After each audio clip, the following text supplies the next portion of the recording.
Hello दोस्तों, welcome back.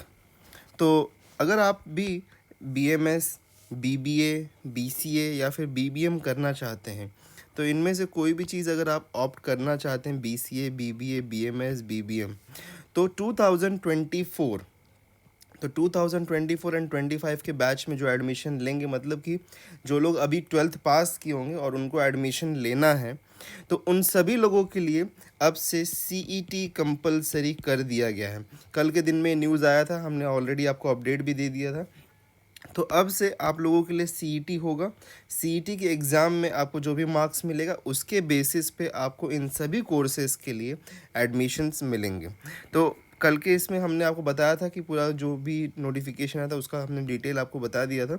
आज के इस वीडियो में हम दो चीज़ों के ऊपर यहाँ पे मोस्ट इम्पॉर्टेंटली देखने वाले हैं। एक होगा एलिजिबिलिटी क्या है, ओके, एंड दूसरा एग्ज़ाम फ़ीस को हम डिस्कस करने वाले हैं। और अगर एग्ज़ाम डेट के बारे में मैं पहले ही बात कर लूँ, तो डेट अभी तक टेंटेटिव रखा गया, मतलब कि बताया नहीं गया है। वो जैसे ही आएगा उसका नोटिफिकेशन आपको मिल जाएगा। डेट अभी तक नॉट डिक्लेयर्ड है, ठीक है। तो डेट को डिक्लेयर नहीं है, लेकिन हम एस्टिमेट करके चल रहे हैं कि लगभग ये जो डेट होगा मई एंड में या फिर जून में हो सकता है। तो एंड ऑफ मई, मतलब कि मिड ऑफ द मई से एंड ऑफ मई या फिर जून में इसका डेट रहेगा, ठीक है। तो ये हम एक टेंटेटिव डेट इसका लेके चल रहे हैं, बिकॉज अगर हम देखें तो लगभग 1.5 महीने का टाइम है। अब यहाँ पे आपके सबसे पहले अगर हम देखें तो रजिस्ट्रेशन जो डेट्स हैं 21 मार्च से शुरू हो रहा है, मतलब कि कल से शुरू हो जाएगा और 11 अप्रैल तक रहेगा। और इसको रजिस्टर करने के लिए आपको जाना पड़ेगा mahcet.org पे। इसके ऊपर आप जाके रजिस्ट्रेशंस कर सकते हैं, ठीक है। तो ये हो गया डेट्स के बारे में कि रजिस्ट्रेशन कब आप कर सकते हैं, ठीक है। अब इसके बाद में चलिए एलिजिबिलिटी के बारे में बात कर लेते हैं। बहुत ही इंपॉर्टेंट यहाँ पे क्वेश्चन आ रहा है कि एलिजिबिलिटी क्या है। अब देखिए, सबसे पहला क्वेश्चन आ रहा है कि will 12th marks be considered और नॉट। अब देखो, इसके पहले, अभी के पहले अगर हम देखें तो जो बीबीए होता था, बीएमएस होता था, और बीबीए, बीएमएस और बीसीए एंड हमारा एक और course BCA, BBA, BMS, BBM, right. तो ये जो हमारे 4 कोर्सेज थे इसके पहले, बीबीए, बीएमएस, बीसीए और बीबीएम, ये जो 4 कोर्सेज थे।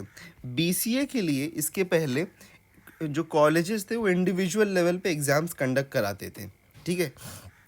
सिमिलर तौर पे अगर हम देखें तो जो बिजनेस मैनेज बीबीएम जो था, बीबीएम के लिए भी कॉलेज लेवल पे एग्ज़ाम्स होते थे। लेकिन बीएमएस और बीबीए के लिए ना डायरेक्ट हमको 12th स्टैंडर्ड के मार्क्स पे हमको मोस्ट कॉलेजेस में एडमिशन्स मिल जाते थे। तो इनके लिए कोई अलग से एग्ज़ाम नहीं होता था। लेकिन अभी से जो हमारा जो महाराष्ट्र का टेस्ट सेल है उसने कहा है कि अब से इन सभी लोगों के लिए एग्ज़ाम होंगे। तो कन्फ्यूजन ये यहाँ पे क्रिएट हो रहा है कि 12th के मार्क्स क्या कंसीडर होंगे कि नहीं होंगे। तो देखिए, यहाँ पे एलिजिबिलिटी हम देख रहे थे। एलिजिबिलिटी क्या है यहाँ पे, तो वो बताता है अपियरिंग। तो eligibility for appearing in MAH, BCA, BBA, BMS, ये जो सीईटी होने वाला है, इसके लिए क्या चाहिए, पास्ड 10+2 HSC और इट्स इक्वालेंट एज पर, मतलब पास होने चाहिए, या फिर कैंडिडेट्स अपियरिंग फॉर 10+2 और इट्स इक्वालेंट एग्जामिनेशन। अगर आप 12th पास हैं तो आप अपियर कर सकते हैं। अगर आप 12th अपियरिंग हैं तो आप इसके लिए अपियर कर सकते हैं। तो ये यहाँ पे इसका मतलब कि हम कह सकते हैं कि ये रिक्वायरमेंट है। अब इसमें एक चीज़ और हम देखते हैं कि 12th के मार्क्स, तो देखिए aggregate marks means the grand total, ये तो जो भी चीज़ एग्रीगेट मार्क्स के बारे में बात हो रही, तो कहीं पे भी ये मेंशन नहीं किया गया है कि आपको एक सर्टेन नंबर के मार्क्स चाहिए। लेकिन हम जब भी सीईटी को कंसीडर करते हैं तो हम हमेशा सेफ साइड के लिए 50% का एग्रीगेट मार्क्स को हम बोलते हैं कि स्टूडेंट्स, जैसे अब तक जो इंजीनियरिंग के लिए सीईटी था उसमें हम हमेशा बोलते थे कि पीसीएम मेजरली, वहाँ पे PCM majorly most important part था। तो पीसीएम में हम बोलते थे कि 50% मार्क्स आपका होना ज़रूरी है, लेकिन फ़िलहाल में यहाँ पे इसके लिए कौन से क्वालिफाइंग सब्जेक्ट्स होंगे वो उसके बारे में भी कोई इन्फॉर्मेशन नहीं है।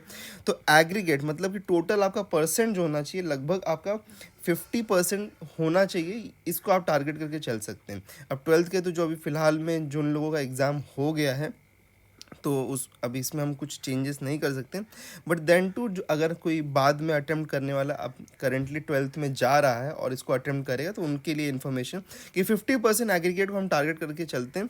फिलहाल में नोटिफिकेशन में हमारे पास में कोई भी परसेंटेज का इन्फॉर्मेशन नहीं दिया गया, मतलब कि आप सिर्फ और सिर्फ ट्वेल्थ पास या ट्वेल्थ अपीयरिंग होने चाहिए, तब आप इस एग्ज़ाम को क्वालिफाई मतलब कि अपीयर कर सकते हैं और उसके बाद में आप आगे फिर एडमिशन्स ले सकते हैं। ठीक है, ट्वेल्थ पास यही सिर्फ और सिर्फ यहाँ पे क्राइटेरिया रखी गई है, कोई भी परसेंटेज नहीं बोला गया। नेक्स्ट शेड्यूल मैंने आपको ऑलरेडी बता दिया कि मई एंड हम एक्सपेक्ट कर रहे हैं, मई एंड में होगा या फिर जून में होगा। अब चलिए एग्ज़ाम फ़ीस के बारे में बात कर लेते हैं। एग्ज़ाम फ़ीस कितना होने वाला। ओपन कैटेगरी से अगर आप हैं, ओपन कैटेगरी स्टूडेंट हैं या फिर आउटसाइड महाराष्ट्र हैं, ओएमएस हैं या फिर जेके माइग्रेंट हैं, तो आपके लिए फ़ीस जो होगी वो 1000 रुपये होगी। वहीं पे अगर आप रिजर्वेशन कास्ट से हैं जैसे कि एससी एसटी वीजे डीटी एनटी इन सभी में से आप या फिर डिसेबिलिटी कैंडिडेट भी हैं अगर आप इनकेस, तो आपके लिए यहाँ पे फ़ीस 800 रुपये होने वाली है। ठीक है, तो ये दो फीस हैं यहाँ पे जस्ट। तो ओपन कैटेगरी ओएमएस और जेके माइग्रेंट्स के लिए 1000 रुपीज़ है, बाकी सबके लिए 800 रुपये हो जाएगा। ठीक है, और कैप एप्लीकेशन मतलब सारी चीज़ें वैसी रहने वाली हैं, सब यहाँ पे कैप राउंड वगैरह वैसे होने वाले।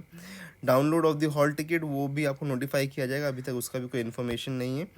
प्रोसीजर ऑनलाइन फॉर्म फिलिंग का सिंपल है, वही बता दिया आपको कि आपको जाना है इस वेबसाइट पे, कल से फॉर्म फिलिंग स्टार्ट हो जाएगा, तो जो भी लोग फॉर्म भरना चाहते हैं भर सकते हैं। 20 दिन का टाइम आपको दिया गया। टेस्ट सेंटर अभी टेस्ट सेंटर आपको जो भी रहेगा वो भी एलोकेट कर दिया जाएगा, आप उसमें जब फॉर्म फिल करेंगे तो मे बी उसमें ऑप्शंस आपको मिल जाएंगे कि कहाँ पर टेस्ट सेंटर आप सिलेक्ट करना चाहते हैं। अब देखिए सिलेबस एंड मार्किंग स्कीम के बारे में कल भी बात किया था, आज भी बात करता हूँ, लेकिन इसके ऊपर डिटेल वीडियो हम लेके आ रहे हैं। सिनॉप्सिस बस बता देता हूँ कि उन लोगों के लिए जिन्हों के ये नोटिफिकेशन नया है। इंग्लिश का यहाँ पे टोटल 100 मार्क्स का पेपर होगा। इंग्लिश 40 मार्क्स के लिए आएगा, रीजनिंग 30 मार्क्स के लिए। रीजनिंग में वर्बल एंड अरिथमेटिक दोनों है, मतलब कि यहाँ पे अरिथमेटिक भी आएगा, रीजनिंग में लॉजिकल रीजनिंग और मैथ्स दोनों होने वाला है। जीके 15 मार्क्स का होगा, कंप्यूटर बेसिक्स 15 मार्क्स हो, तो बहुत ही ज़्यादा डिफ़िकल्ट पेपर नहीं है। थोड़ा पढ़ने की ज़रूरत है डेफिनेटली यहाँ पे, बट बहुत ज़्यादा डिफिकल्ट पेपर नहीं। 90 मिनट्स का टाइम मिलेगा, मतलब कि 1.5 घंटे में आपको 100 क्वेश्चन सॉल्व करने। लगभग एवरी क्वेश्चन के लिए आपको 45 to 50 सेकेंड्स का टाइम मिलता है अप्रॉक्सीमेटली। ओके, इंग्लिश में पेपर होगा और ऑनलाइन बेस्ड होगा, सीबीटी पेपर होगा, मतलब कंप्यूटर बेस्ड टेस्ट होने वाला है ये। तो ये एक जस्ट ओवरव्यू है सिलेबस का। सिलेबस के ऊपर हम एक डिटेल्ड वीडियो लेके आ रहे हैं। ओके, तो उसके लिए हमारे चैनल सब्सक्राइब करना बिल्कुल नहीं भूलिएगा। तो ये था कंप्लीट वीडियो, यहाँ पे कंप्लीट नोटिफिकेशन की उनके लिए कि जो एलिजिबिलिटी पे डाउट रख रहे थे कि एलिजिबिलिटी क्या होने वाली है, क्या हमको ट्वेल्थ के मार्क्स को कंसीडर करना चाहिए कि नहीं करना चाहिए, उन सारी चीज़ों पर हमने बना दिया। और फिर भी कोई डाउट रह गया तो नीचे कमेंट करके आप हमसे पूछ सकते हैं। मिलते हैं एक दूसरे वीडियो में, तब तक के लिए गुड बाय।